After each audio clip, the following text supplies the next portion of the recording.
নমস্কার, দেখছেন কলকাতা টিভি। আপনাদের সঙ্গে রয়েছে আমি ঋষিকেশ। শুরু করছি ঘোষালনামা। আমাদের সঙ্গে রয়েছেন কলকাতা টিভির মুখ্য রাজনৈতিক বিশ্লেষক জয়ন্ত ঘোষাল। জয়ন্তদা, স্বাগত আপনাকে। জয়ন্তদা, বিহারে এসআইআর হচ্ছে, আমরা দেখতে পাচ্ছি সেখানে কি অবস্থা। এমনিতেই নির্বাচন কমিশন তারা বলে দিয়েছে প্রায় 56 লক্ষ ভোটার এখনো পর্যন্ত বাদ যাওয়ার তালিকাতে রয়েছে। এ রাজ্যেও এসআইআর হবে। ইতিমধ্যে আমরা দেখতে পাচ্ছি যে সীমান্তে সেখানে ভোটার লিস্টে নাম তোলার কার্যত হুড়োহুড়ি পড়ে গিয়েছে। কতটা প্রভাব পড়তে পারে এ রাজ্যে? এই যে হুড়োহুড়িটা পড়েছে, এর মানেটা কি? এর মানেটা হচ্ছে যে এটা আতঙ্ক। তার মানে ভোটাররা তারা ভাবতে শুরু করেছে যে নাগরিকত্বের যে বিল এবং সেটাকে নিয়ে ভোটার তালিকার সঙ্গে যে তার সংযোগ স্থাপন, এবং এদিকে বিজেপির প্রচার চলছে যে অনুপ্রবেশকারী এবং শরণার্থী আলাদা, এবং যেটা শুভেন্দু আবার সেটা বলেছেন। এখন বিজেপির এজেন্ডা এগোচ্ছে, কিন্তু হাইলি পোলারাইজ স্টেট। রাজনৈতিকভাবে আমাদের রাজ্যটা কিন্তু ভীষণভাবে মেরুকরণটা খুব তীব্র, রাজনৈতিক মেরুকরণ। আমাদের এখানে যতটা না হিন্দু মুসলমান মেরুকরণ হয়, যতটা জাতপাতের রাজনীতি হয়, তার থেকে বেশি পলিটিক্যাল মেরুকরণটা খুব স্ট্রং। তাহলে এবার হচ্ছে কি, এখানে কিন্তু মনে রাখতে হবে যে শতকরা 30% মুসলমান সমাজ আছে, বাঙালি মুসলমান, উর্দু ভাষী মুসলমান। এখন শুধু মুসলমান সমাজ বলে নয়, হিন্দুরাও। কেননা অসমে কিন্তু এটা কিন্তু পরীক্ষিত সত্য যে এই নাম বাদ দিতে গিয়ে একটা বড় অংশের হিন্দুদেরও নাম বাদ যায়, এবং তাদেরকেও ওই যে একটা তৈরি করেছিল না যেখানে রাখা হবে বলে ডিটেনশন ক্যাম্প, সেখানে কিন্তু প্রচুর হিন্দুরা ভিকটিম হয়েছিল। এবং সেটার জন্যই তো অসমের মুখ্যমন্ত্রী তিনি খুব বিচক্ষণ এবং তিনি এটা সামলে নিলেন। কেননা যেই দেখলেন যে এটা বিপদ হচ্ছে, উনি বেশ কিছুদিনের জন্য পুরো ব্যাপারটাকেই গো স্লো করে দিয়েছিলেন। বাংলাদেশ থেকেও তখন খুব প্রতিক্রিয়া এসেছিল, কেন তখন শেখ হাসিনা ছিলেন, এবং তিনি তো এই ডিটেনশন ক্যাম্প ফ্যাম্প নিয়ে খুব বিতর্ক হয়েছিল। নরেন্দ্র মোদীর কাছে পর্যন্ত দরবার করা হয়েছিল যে এটা কেন এমন হচ্ছে। তো সেখানে মানে শ্যাম রাখি না কুল রাখি, এই পরিস্থিতিতে নরেন্দ্র মোদী পড়ে গেছিলেন। তো সেই সিচুয়েশনটা কিন্তু আবার পশ্চিমবঙ্গে হচ্ছে।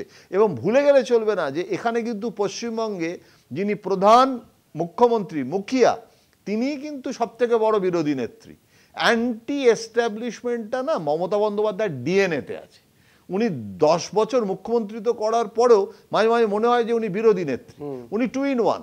কেননা ওনার এবার 21 তারিখের যে 21শে জুলাই তো অ্যান্টি এস্টাবলিশমেন্টের ডিএনএ না, সেটা হয়েছিল সিপিএম বিরুদ্ধে, এখন তিনি বিজেপির বিরুদ্ধে। পুরো রাজনীতিটাকে, গোটা রাজ্যের যে ভোটের আগের যে প্রাক নির্বাচনী রাজনীতি, কোথায় বিরোধীরা, যখন মমতা বিরোধী নেত্রী ছিল, সে তখন প্রতিষ্ঠান বিরোধী অ্যান্টি সিপিএম করেছে।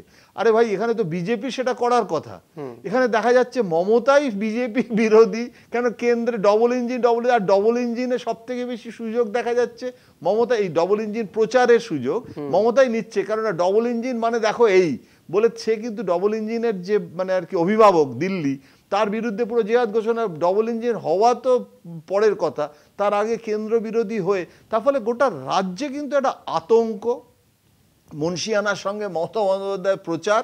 এবং তাতে কিন্তু আমরা দেখতে পাচ্ছি বিজেপি, সে যার কণ্ঠস্বর যা শুনছি, তার চেয়ে অনেক বেশি কণ্ঠস্বর, শাসক কণ্ঠস্বর বিরোধী কণ্ঠস্বরে চলে গেছে। এবং তার ফলে এখন গোটা রাজ্য জুড়ে, আর বিহার প্রতিবেশী রাজ্য, আমি জানি না এটা বিজেপি এখন বুঝতে পারছে কিনা, মানে বেটার লেট দ্যান নেভার, বুঝলেই ভালো।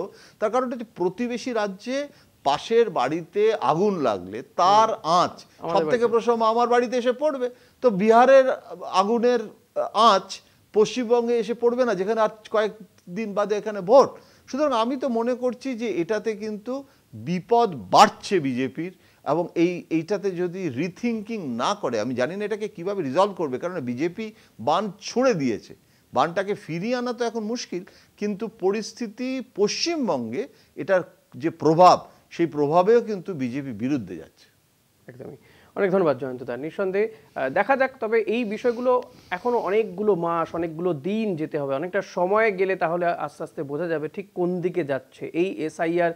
যদি এ রাজ্যে হয়, কি ফর্মে হবে, বিহারে যেভাবে হচ্ছে সেভাবেই হবে হয়তো, কিন্তু সেটা কতটা প্রভাব পড়বে আগামী দিনে, এবং রাজনৈতিকভাবে এই জমি কারা এই জমিতে চাষ করবে, সুফল কে তুলে নিয়ে যাবে, সেটা দেখতে অতি অবশ্যই আমাদেরকে আরও কিছুটা সময় অপেক্ষা করতে হবে। আর আপনাদের দেখতে হবে কলকাতা টিভি, রাত দিন 7 দিন, সঙ্গে রাখতে হবে কলকাতা টিভি ডিজিটাল।